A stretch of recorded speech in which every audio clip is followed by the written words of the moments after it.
சைரா, என் உயிரின் உயிரானவர்களே, என் வாழ்க்கையில் என்னை மதிக்கலை, என்ன ஒரு மனுஷியா கூட நினைக்கல,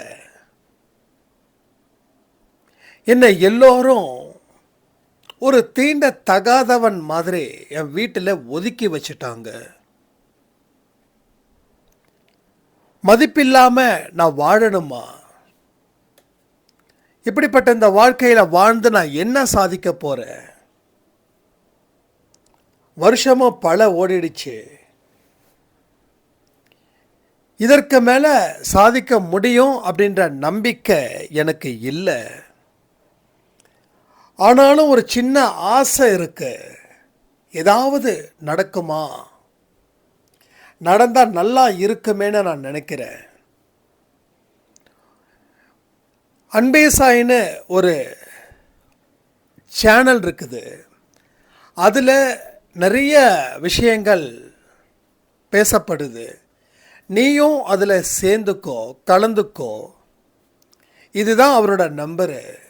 நீ என்ன பிரச்சனை இருக்குதுன்றத ஆடியோவில் சொல்லுனாங்க. என் பிரச்சனை இதற்கு எனக்கு பதில்கள் வேணும் அப்படின்னு நான் முழு மனதோட எதிர்பார்த்துக்கிட்டு இருக்கேன். கடைசி வாய்ப்பு எனக்கு சாயப்பா கொடுக்கணும்னு வேண்டுறேன், அழுவுறேன், கதறுறேன் அப்படின்னு சொல்லி ஒரு ஆடியோ ஒரு சாய்ராம்மாள் எனக்கு தரப்பட்டது.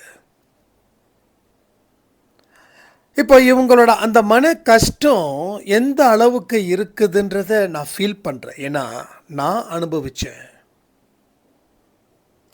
ஒரு மனுஷனுக்கு படிச்சிருந்தாலும் சரி, படிக்கலைனாலும் சரி, காசு இருந்தாலும் சரி, காசு இல்லைனாலும் சரி, புகழ் இருந்தாலும் சரி, புகழ் இல்லைனாலும் சரி, அவனை மதிக்கலை அப்படின்னா அவன் எந்த அளவுக்கு துக்கப்படுவான், எந்த அளவுக்கு அவன் வேதனைப்படுவான், எவ்வளோ கஷ்டத்தை அவன் அனுபவிச்சிருப்பான்.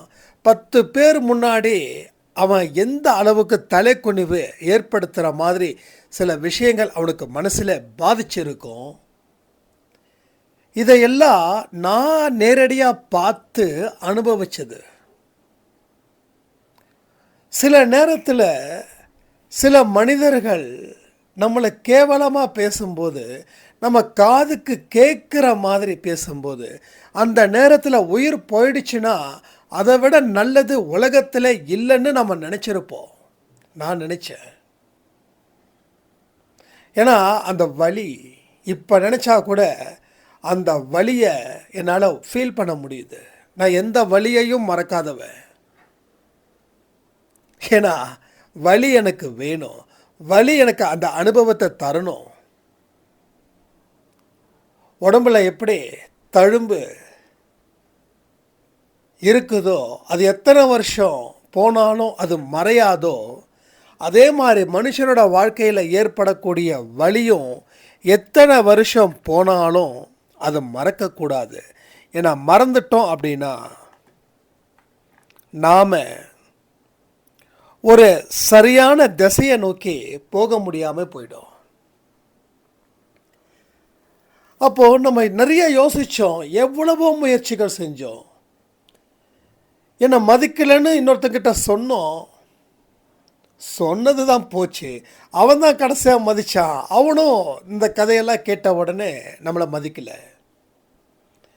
இப்படி யாரோ புதுசாக முகம் தெரியாதவங்க கிட்ட 5 நிமிஷம் பேசினா கூட நம்ம ஷேர் பண்ணுறோம், எனக்கு இந்த வலி அந்த வலி, மனதால் இவ்வளோ பாதிச்சிருக்கேன்னு. எல்லாருமே ஆறுதல் சொல்கிற மாதிரி பேசுகிறாங்க. ஆனால் அந்த பக்கம் போனதுக்கப்புறம் நம்மளை சொன்னதை வச்சு எடை போடுறாங்க. நம்ம ரொம்ப பலகீனமாக இருக்கோன்னு அவங்க உணர்ந்து அவங்களுக்கும் நம்ம பேசக்கூடிய பொருளாக போயிட்டு வந்தானே. ஸோ உங்கள் வாழ்க்கையில் இதெல்லாம் நடந்திருக்கும்னு நான் நினைக்கிறேன், நம்புகிறேன். அப்படிப்பட்ட எக்ஸ்பீரியன்ஸ் உங்களுக்கு இருந்துச்சு அப்படின்னா கமெண்ட் செக்ஷனில் கமெண்ட் பண்ணுங்கள். ஏன்னா ரொம்ப இம்பார்ட்டன்ட் இது ஒரு மனுஷனுக்கு இல்லை, 2 மனுஷனுக்கு இல்லை, அன்பே சாய் குடும்பத்தில் இருக்கிற அத்தனை பேருக்கும் பாஸ்ட் லைஃப் அப்படி தான் இருந்திருக்குது. அண்டு ப்ரெசண்ட்டும் அப்படி தான் இருக்குது, நான் நம்புகிறேன். ஆனால் இதுக்கு உண்டான தீர்வுகளும் நான் சொல்கிறேன். ஃபர்ஸ்ட் திங் ஒரு விஷயத்தை புரிஞ்சுக்கோங்க. இந்த உலகம் கீழே கிடக்கிறவனை கேவலமாகவும் மேலே கிடக்கிறவனை கடவுள் மாதிரியும் பார்க்கும். இந்த உலகம் அப்படி தான் பார்க்கும். கீழே கிடந்தவனை கேவலமாக பார்க்கும். மேலே உயரத்தில் நிற்கிறவனை இவன் தாயா பெட்டர், இவன் தாயா சூப்பர் அப்படின்னு பார்க்கும். ஏன்னா இதுதான் இந்த உலகம் அவனை பார்க்கும். நாம் ஒரு விஷயத்தை நம்முடைய பலகீனத்தை அத்தனையும் ஒருத்தங்க கிட்ட சொல்கிறோம். ஏன்னா நம்பிக்கை வச்சு சொல்கிறோம். அவங்க அவங்களுக்கு நம்பிக்கைக்கு உரியவர்களாக இருக்கிற வரைக்கும் அதை பாதுகாப்பாங்க. அவங்க அந்த நம்பிக்கையை தாண்டி போயிட்டாங்கன்னா உங்களோட பலகீனத்தை இன்னும் 10 பேரோ 20 பேரோ 30 பேரோ சொல்லிக்கிட்டு தான் இருப்பாங்க. அப்போ உங்கள் பலகீனத்தை சொல்லக்கூடிய ஒரே ஒருத்தர் யாருன்னா அவரே நமது கடவுள், நமது சாயப்பா, இல்லை உங்கள் இஷ்டப்பட்ட தெய்வம். நீங்கள் கடவுள்கிட்ட போயிட்டு என்னென்ன குமரர்கள் இருக்கோ அத்தனையுமே நீங்கள் பேசுங்க. ஏன்னா அவர் திருப்பி எங்கேயுமே பேச மாட்டார். நீங்கள் சொல்கிறதெல்லாம் காதில் வாங்கி, ஏன்னா செய்கிறவங்க சொல்ல மாட்டாங்க. அப்போ சாயப்பா எங்கேயுமே உங்களுக்கு சொல்லலைன்னா அவர் செய்ய போகிறாருன்னு அர்த்தம். உங்கள் வாழ்க்கையை மாற்றி எழுத போகிறாருன்னு அர்த்தம். அவர் அந்த நோட்டையும் பேனாவையும் எடுத்து எழுத ஆரம்பிக்கிறாருன்னு அர்த்தம். எப்போ நீங்கள் சொல்ல ஆரம்பிக்கும் போதே முதல்ல உங்களோட கதைகள் அத்தனையும் அவரால் கேட்கப்படுகிறது. அடுத்தது அவரால் பதில் எழுதப்படுகிறது. அவர் எழுதக்கூடிய பதிலும் உங்கள் வாழ்க்கையில் இனி நடக்கக்கூடிய விஷயமும் ஒன்றா இருந்துருச்சுன்னா நீங்கள் பாஸு, ஒன்றா இல்லைன்னா அகைன் ஃபெயிலு. ஸோ நிறைய பேர் பிரச்சனை அது என்ன பிரச்சனை அப்படின்னா எல்லாமே எனக்கு பிரச்சனைன்னு சொல்கிறவங்க ஜாஸ்தி. பிரச்சனை தீராததுக்கு காரணம் அவர் சில வாக்கியத்தை எழுதி வச்சுட்டாரு. இதெல்லாம் செஞ்சால் அவன் பிரச்சனை தீரும்னு. அப்போ அவருடைய வார்த்தையின்படி நம்ம வாழ்க்கையை மாற்றணும் அப்படின்னா நாம் கண்டிப்பாக வாழ்க்கையில் 100க்கு 100 மார்க் எடுத்து முன்னாடி நிற்கலாம். பட் அவருடைய வார்த்தையின்படி நாம் வாழலை அப்படின்னா நமக்கு 100க்கு 0 மார்க் எடுத்து பின்னாடி மட்டும்தான் நிற்க முடியும். ஸோ இப்போ 0 மார்க் எடுக்கிறவங்களுக்கு ஒரு அருமையான விஷயத்த சொல்கிறேன். சாயப்பா சொல்லக்கூடிய விஷயத்தை நீங்கள் 100% என் வாழ்க்கையில் ஃபாலோ பண்ணுறேன் அப்படின்னு உறுதிமொழி கொடுங்க.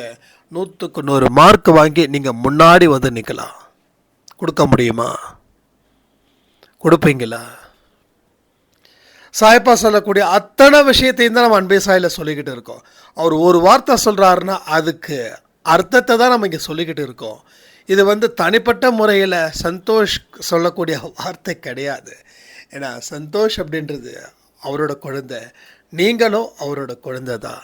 அவர் சொன்னதை நம்ம வாழ்க்கையில் நடந்த சம்பவத்தை கம்பேர் பண்ணி அதில் இருந்து எப்படி நம்ம அடுத்த கட்டத்துக்கு போகலான்றதை பற்றி மட்டும்தான் நாம் பேசுகிறோம், அதன்படி வாழ்ந்துக்கிட்டு இருக்கோம்.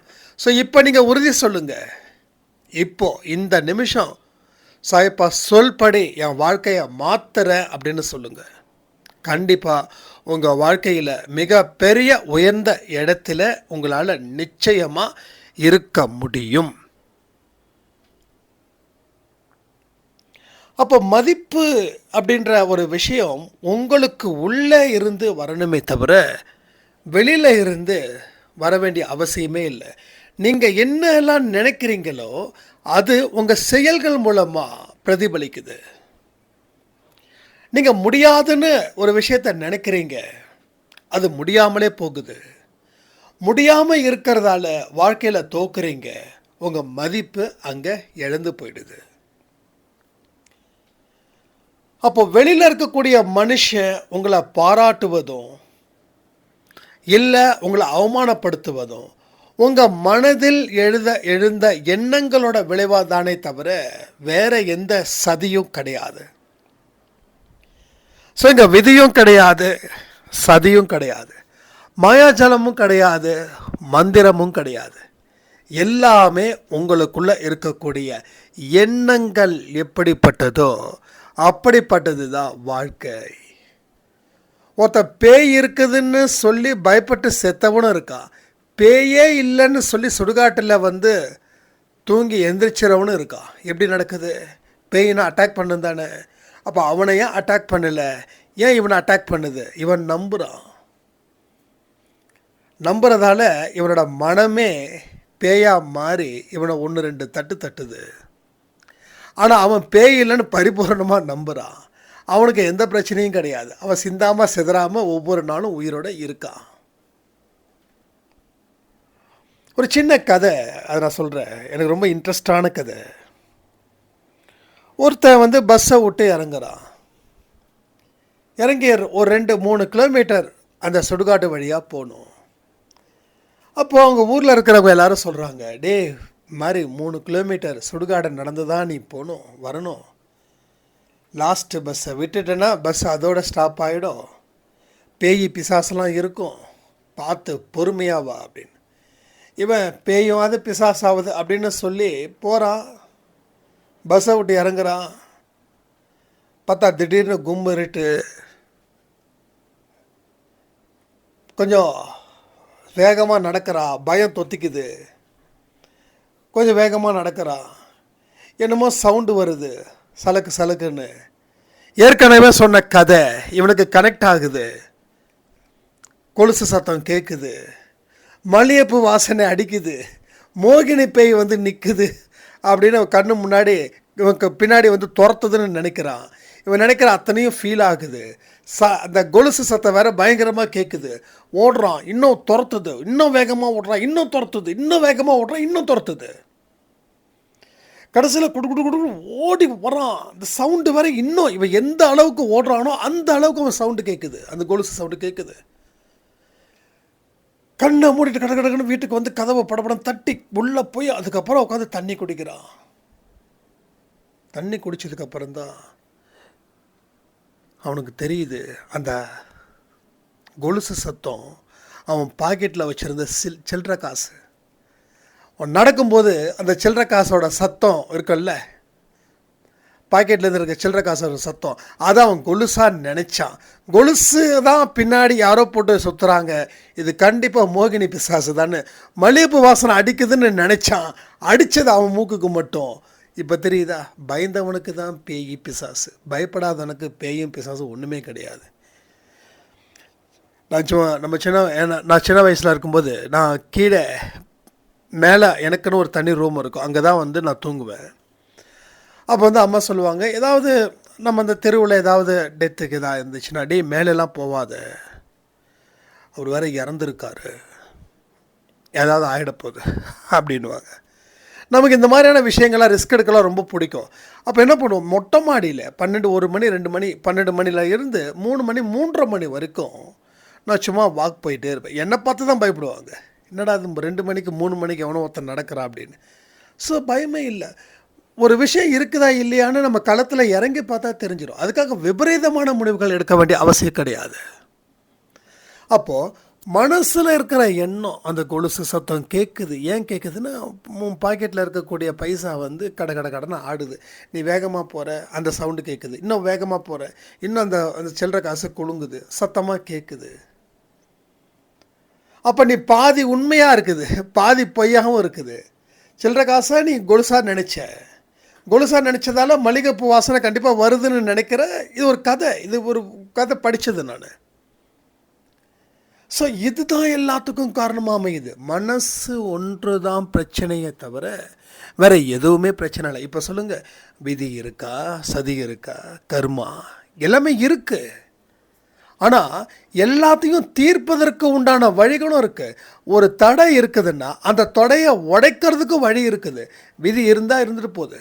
நீங்கள் உங்களோட கணக்கில் வர, நான் இந்த விதி அதெல்லாம் எதுவுமே நம்பலை. நாம் சரியாக இருந்தால் ரைட், நாம் சரியாக இருந்தால் நம்ம கூட இருக்கிறவங்களும் சரியாக இருப்பாங்க. நாம் சரி இல்லைன்னா நம்ம கூட இருக்கிறவங்களும் சரியாக இருக்க மாட்டாங்க. ஒரு காலத்தில் பிஸ்னஸ் பண்ணும்போது ஏதோ ஒரு காசு அட்வான்ஸ் வந்தால் பரவாயில்ல, ஏதோ கொஞ்சம் ரோல் பண்ணலாம் அப்படின்னு நினைப்போம். அப்போ சேர்ந்த கூட்டம் எல்லாம் ரொட்டேஷன் பண்ணுற கூட்டமாகவே வந்தது எனக்கு கஸ்டமர்ஸ் எல்லாமே. எல்லாம் கடன் தான் சொல்லுவாங்க. ஏன்னா நான் கடன் பல பேர்கிட்ட வச்சுருக்கேன்றதால எனக்கு வந்தவனும் என்ன மாதிரியே இருக்கிறான். அப்புறம் எப்படி உருப்பட முடியும்? அப்போது இதெல்லாம் தெரிஞ்சதுக்கப்புறம் நாம் எங்கேயும் கடன் வாங்கக்கூடாதுன்னு முடிவு பண்ணதுக்கப்புறம் என்கிட்ட எவனும் கடனுக்கு பொருள் வாங்குறது இல்லை, கடனுக்கு நம்ம பொருள் கொடுக்கறதும் இல்லை, யாரும் இது கேட்கவும் இல்லை. ஸோ 4 வருஷமாக நம்ம பிஸ்னஸ் எகைன் புதுசாக இங்கே ஆரம்பிச்சிருக்கோம். ஒரு இடத்துல கூட எந்த கடனும் யாரும் கேட்கல. ரொம்ப ரேர். ஒரு ஒரு ஒரு எப்படி சொல்கிறது, ஒரு 1000 கஸ்டமர்ஸ் இருக்காங்கன்னா 2 பேர் 3 பேர் கேட்டிருப்பாங்க, சார் ஏதோ டியூக்கு ஏதோ முடியுமா அப்படின்னு.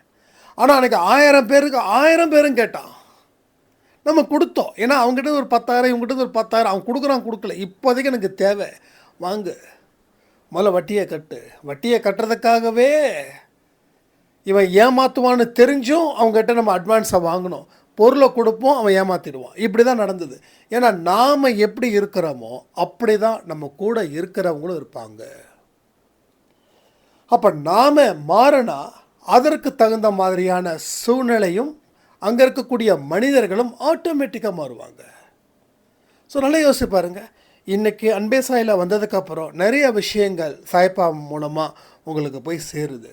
இன்றைக்கி இருக்கக்கூடிய பொசிஷனில் நீங்கள் எப்படி இருக்கீங்க, இதுக்கு முன்னாடி இருக்கக்கூடிய பொசிஷனில் நீங்கள் எப்படி இருந்தீங்க யோசிச்சு பாருங்கள். இதுக்கு முன்னாடி நம்ம சொந்தம் பந்தம் அப்படின்றது நமக்குள்ளே வச்சுருந்தோம். எப்படி நமக்குள்ளேன்னா, உங்களோட பெரியப்பா, சித்தப்பா, அத்தை, மாமா, உறவுகள். இப்போது ரீசெண்டாக ஒரு மேரேஜுக்கு போயிருந்தேன். நான் போன ஃபஸ்ட்டு மேரேஜை அன்பே சாயில் திஸ் ஃபஸ்ட்டு ரொம்ப ஹாப்பியாக இருந்தது. ஏன்னா இனிமேலாவது எல்லா மேரேஜுக்கும் போகணும் அப்படின்ற தாட்டு எனக்கு ஆட்டோமேட்டிக்காக வரணுன்றதுக்காகவே நான் அந்த மேரேஜ் அட்டன் பண்ணேன். இத்தனைக்கும் அந்த டைமில் கேரளாவில் ஒரு ப்ராஜெக்ட் போயிட்டுருக்குது. அதுக்கு அவங்களுக்கு அட்டன் பண்ணியே ஆகணும்னு சொல்லிட்டு அந்த மேரேஜ் அட்டன் பண்ணிவிட்டு அன்றைக்கி நைட்டு பெங்களூர் போயிட்டு எகைன் வேலை முடிச்சுட்டு இப்படிலாம் இருந்தது. அப்போ அங்கே இருக்கிற நம்ம அன்பே சாய் குடும்ப உறவுகள் பேனரை பார்த்தா ரொம்ப சூப்பராக அன்பே சாய் குடும்பம் வரவேற்கிறது அப்படின்னு சொல்லி அவங்க பேனர்லாம் போட்டும்போது இது நம்ம ஃபேமிலி அப்படின்ற ஒரு தாட்டு வந்துருச்சு. அது அது அது பெரிய எக்ஸலண்ட்டான ஒரு வைப்ரேஷன் அது. அப்போ அங்கே நம்ம 2-3 சாய்ராமை நம்ம பார்த்துருந்தோம். அப்போ அந்த 3 பேருமே ரொம்ப எக்ஸைட்மெண்ட்டாக இருந்தது. அவங்கள பார்க்கும்போது அவங்களுக்கும் அந்த ஃபீல் இருந்தது. ஏன்னா அது கடவுள் கொடுத்த சாய்ப்பா கொடுத்த உறவு இல்லை, அந்த ஃபீலிங் இல்லாமலாம் இருக்கும். அப்போ ஒரு சாய்ராம் சொன்னாங்க, நானும் இவங்கள பார்த்ததில்லை. அதாவது இன்னொரு சாய்ராம சொன்னாங்க, அவங்களும் என்னை பார்த்ததில்லை, நான் தான் இது அப்படின்னு சொல்லி ஓடி என்னை கட்டி பிடிச்சிட்டாங்கண்ணா அந்த அம்மா அப்படின்னாங்க. ஸோ எவ்வளோ ஒரு சந்தோஷமான ஒரு ஈவெண்ட்டு இதெல்லாம் பார்க்கும்போது, இதை கேட்கும்போது அப்படியே உடம்பெல்லாம் என்னமோ பண்ணுது. ஒரு உணர்ச்சி வசப்பட்ட நிலையில் நான் இருந்தேன். ஏன்னா இதுக்கு முன்னாடி உறவுகள் யாரை நம்ம பார்த்தோம், கூட இருக்கிற மூலமாக பார்த்தோம். அதில் பெரிய சந்தோஷத்தை நம்ம அனுபவித்தோம். நல்லா யோசிச்சு பாருங்கள். கூட இருக்கிறவங்களுக்கே நம்ம மேலே பொறாமல் இருக்குது, ரைட்? கூட பிறந்தவங்களுக்கே நம்ம மேலே, யாரையும் நம்ம வெறுக்க சொல்லலை, இருக்கிற உண்மையாக சொல்கிறேன். இப்போ உங்களுக்கு ஒரு அக்காவோ இல்லை ஒரு தங்கச்சியோ இருக்காங்கன்னு வச்சுக்கோங்க. நீங்கள் ஏதாவது ஒரு பொருளை வாங்கிட்டா மனதார பாராட்டுவாங்கன்னு நினைக்கிறீங்க? நான் எல்லாரையும் குறை சொல்லலை, ஓகே, அதிகப்படியாக சொல்கிறேன். உங்கள் கூட பிறந்தவங்க நீங்கள் ஏதாவது ஒரு விஷயம் கொஞ்சம் டெவலப் ஆகினா கூட அவங்களால தாங்கிக்க முடியாது, ரைட்? அது தாங்கிக்கவே முடியாது, அது ஏற்றுக்கவே முடியாது. எப்படி அது முடியும்? முடியவே முடியும். வேறு யார் வேணாலும் பண்ணலாம். ஆனால் நம்ம சொந்தங்கள் எப்படி தெரியுமா நினைக்கிறாங்க? அது ரொம்ப அருமையான ஒரு வார்த்தை, எனக்கு அடிக்கடி தோணும். அவங்கள தாண்டி வளர்ந்துடக்கூடாது, அவங்களுக்கு ஈக்குவலாகவும் இருக்கக்கூடாது, ஆனால் அவங்களுக்கு கீழேயே இருக்கணும். அவங்கள எதிர்பார்த்து உதவிகளுக்காக எதிர்பார்த்து காத்துக்கிட்டே இருக்கணும். அவங்க கொஞ்சம் இப்படி இருந்தாங்கன்னா அவங்களுக்கு கீழே இருந்தால் அவங்க நம்மளை மதிக்கிறாங்க.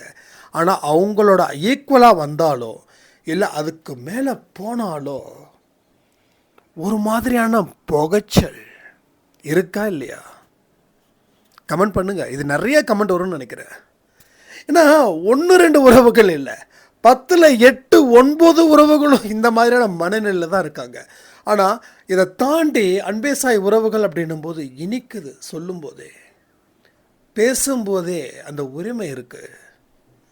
அந்த பேசும்போதே நம்மளுடைய செவிகள் அவ்வளோ ஒரு குளிர்ச்சி அடையுது. எல்லாம் நீங்கள் ஃபீல் பண்ணீங்க நான் நம்புகிறேன். ஏன்னா நீங்கள் சொன்னதை தான் நான் சொல்லிக்கிட்டு இருக்கேன், உங்களுடைய எக்ஸ்பீரியன்ஸை தான் நான் சொல்லிக்கிட்டு இருக்கேன். வாட்ஸ்அப்பில் கூட எல்லாம் வந்து சில இதெல்லாம் பேசும்போது சம்டைம்ஸ் நான் போய் பார்ப்பேன், என்ன இப்படி நம்ம குடும்பம் இருக்குது. நான் ரொம்ப ரேர் வாட்ஸ்அப் போகிறது. நான் தனியாக பர்சனல் மெசேஜஸ்க்கே எனக்கு டைம் சரியாக இருக்குது ரிப்ளை பண்ணுறதுக்கு எல்லாமே. ஒருவேளை என்னோடய பிஸ்னஸ் எல்லாம் விட்டுட்டேன்னா ஃபுல் அண்ட் ஃபுல் இதிலே உட்காந்துடலாம். ஆனால் பிஸ்னஸை எப்போ சாய்ப்பா விட சொல்ல போகிறாரா, இல்லை இது வந்து பர்மனெண்ட்டாக பண்ண சொல்ல போகிறாரா, இல்லை அன்பே சாய் எதுன்றது நமக்கு தெரியாது. எதுவோ அதை நம்ம சிறப்பாக செய்யணும், அவ்வளோதான். எது போனாலும் கவலைப்படக்கூடாது, எது புதுசாக வந்தாலும் சந்தோஷப்படக்கூடாது. உன் பொறுப்பு என்ன, அதை நீ செய். அந்த இடத்துல தான் நான் இருக்கேன். அப்போது எல்லா சொந்தங்களும் அன்பே சாய்க்குள்ளே என்ட்ரி ஆகும்போது அவ்வளோ ஒரு சந்தோஷம், அவ்வளோ ஒரு நல்ல ஒரு மனநிலை. இந்த மனநிலை வந்து எப்படி வந்துச்சுன்னா, இது அவரால் சேர்த்த கூட்டம். சொன்ன ஏதோ ஒரு படத்தில் சொல்லுவான், இது தானாக சேர்ந்த கூட்டம். இங்கே யாருமே வந்து இன்வைட் பண்ணல, நீங்கள் அன்பே சாய் குடும்பத்துக்கு வாங்க, நீங்கள் வாங்க, நீங்கள் வாங்க, இங்கே வாங்க, நீங்கள் வாங்க, எங்கெங்கே போகிறீங்கன்னு யாரையும் பிடிச்சி இழுக்கலை. யாருக்கும் வந்து கிஃப்ட் வவுச்சரும் கொடுக்கல, இங்கே வந்து இங்கே ஜாயின் பண்ணிக்கோங்க அப்படின்னு. ஸோ என்னென்னா தானா எப்போ தானாக எப்படி வருது? ஒரு அன்பு எல்லாருக்கும் இருக்குது. ஒரு ஏங்கிக்கிட்டு இருக்கக்கூடிய அன்பு இங்கே தாராளமாக கிடைக்குது. ரைட்? ஏங்கிக்கிட்டு இருந்த அன்பு, எனக்கு ஒரு நல்ல அண்ணன் இல்லையே, நல்ல தம்பி இல்லையே, நல்ல அக்கா இல்லையே, நல்ல தங்கச்சி இல்லையே, ஏன் இன்னொரு படி மேலே போயிட்டேன், எனக்கு நல்ல அப்பா அம்மாவே இல்லை அப்படின்னாங்க. உங்களுக்கு ஆச்சரியமாக இருக்குதுல்ல? இப்படியும் இருக்காங்க. பெற்றவங்களே பிள்ளைங்களுக்கு பொறாமைத்தனத்தை ஜாஸ்தியாக வச்சுருக்கிறவங்களும் இருக்காங்க. இதையும் நான் காதால் கேட்டுட்டு தான் இருக்கேன். அதிகமாக நான் அதை ஏன் சொல்லலைன்னா, பெற்றவங்களுக்குன்னு ஒரு மதிப்பை நம்ம கொடுத்துருக்கோம், அந்த மதிப்பை கெடுத்துடக்கூடாதுன்றதுக்காக சொல்லலை. ஆனால் எனக்கே தெரியாமல் நான் சொல்லிட்டேன்.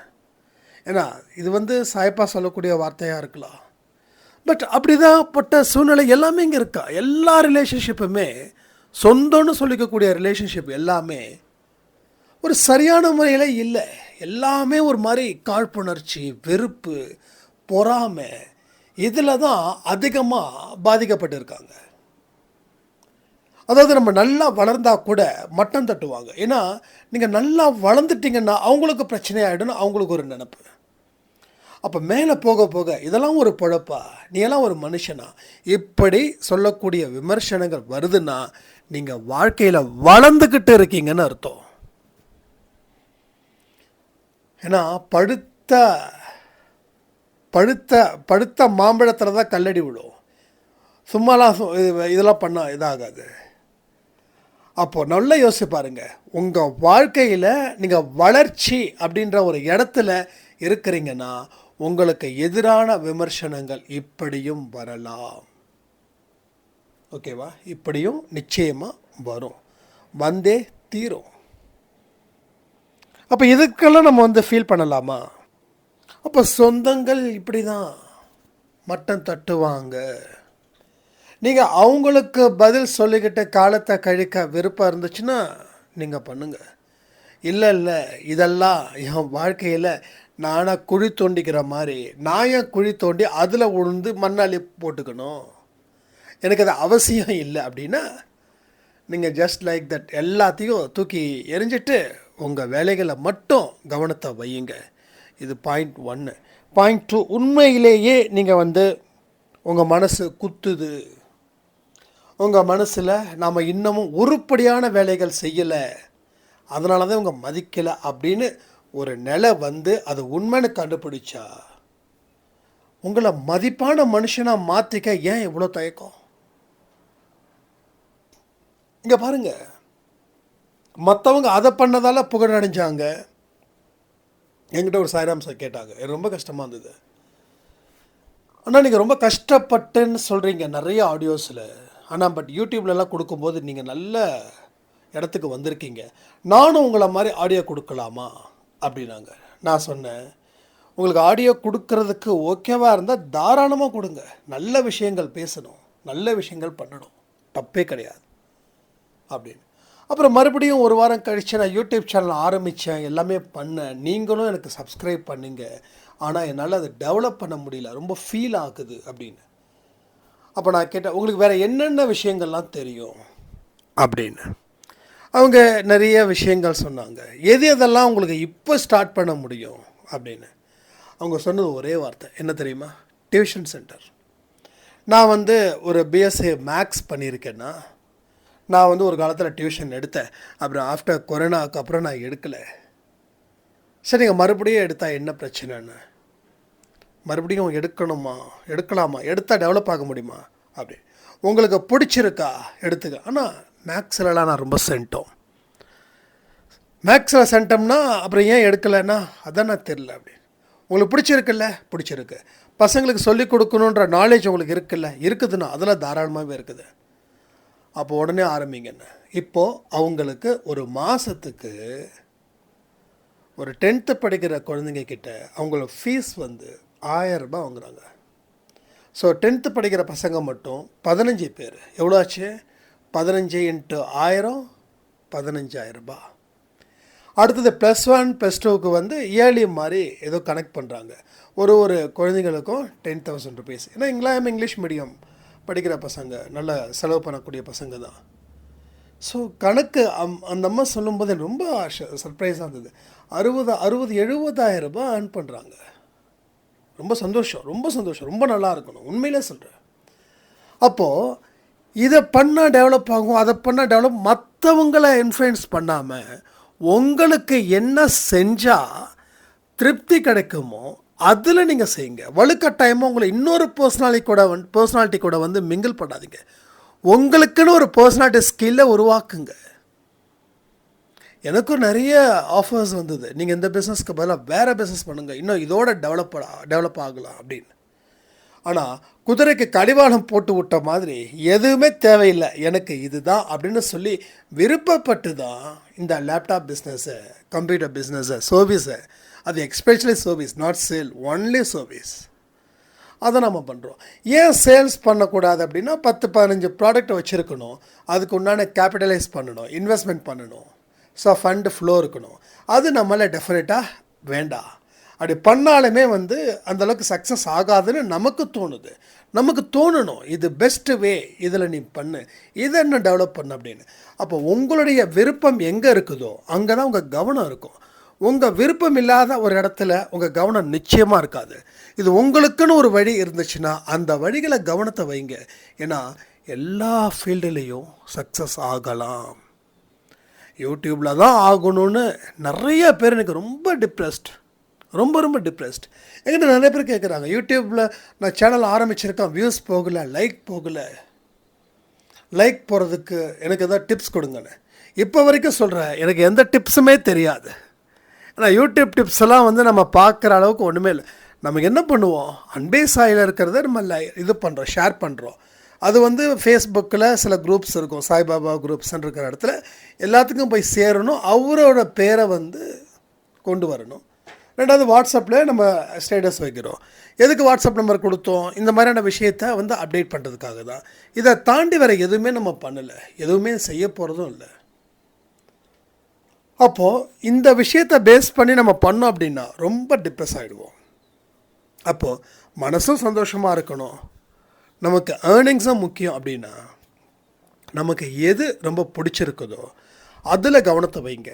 அது ஆரம்பத்தில் ரொம்ப குறைவாக லாபத்தை கொடுக்கலாம், ஆனால் மேலே வர டெவலப் ஆகும். இப்போ அவங்களுக்கு வந்து ஃபஸ்ட்டு 2 மாதம் 3 மாதம் 2 பேர் தான் வந்தாங்க. அது எத்தனை, I think 6th or 7th சொன்னாங்க. ஆனால் 2 பேர் தானே வந்திருக்காங்க, ஆரம்பித்து 3 மாதம் ஆகுதுண்ணா. இதை பாருமா, இதே நீங்கள் பண்ணுங்கள் அப்படின்னு சொல்லிவிட்டு அவங்களுக்கு சில ப்ரொமோஷன்லாம் சொல்லி கொடுத்தேன், எப்படி பண்ணணும் அப்படின்னு. அப்போ வந்து ஒரு போர்டு மட்டும் வைங்க, ரொம்ப செலவுலாம் பண்ணாமல் சும்மா ரொம்ப ரொம்ப சிம்பிளாக வைங்க அப்படின்னு.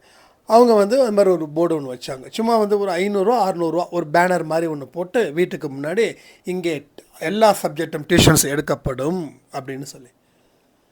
ஸோ வெக்ஸ் ஆகிறது இயல்பு தான். ஆனால் அது சொன்னதுக்கப்புறம் ஓகேண்ணா நான் பண்ணிடுறேன் அப்படின்னு. ஓகேம்மா பண்ணுங்கள். அதுக்கப்புறம் ஒன்றா அட்மிட் பண்ணிட்டே இருந்தாங்க. ஆனால் மொத்தம் 2 ஸ்டூடெண்ட் வந்திருக்காங்கண்ணா 10th. இப்போ எனக்கு 2000 வருண்ணா. ஆனால் ஃபீஸ் எப்படின்னா வாங்கலான்னு, ஏழையாக இருக்கிறவங்க கிட்ட கரெக்ட் பண்ணி வாங்குங்க, நார்மலாக இருக்கிறவங்ககிட்ட நார்மலாக வாங்கிக்கோங்க அப்படின்னு.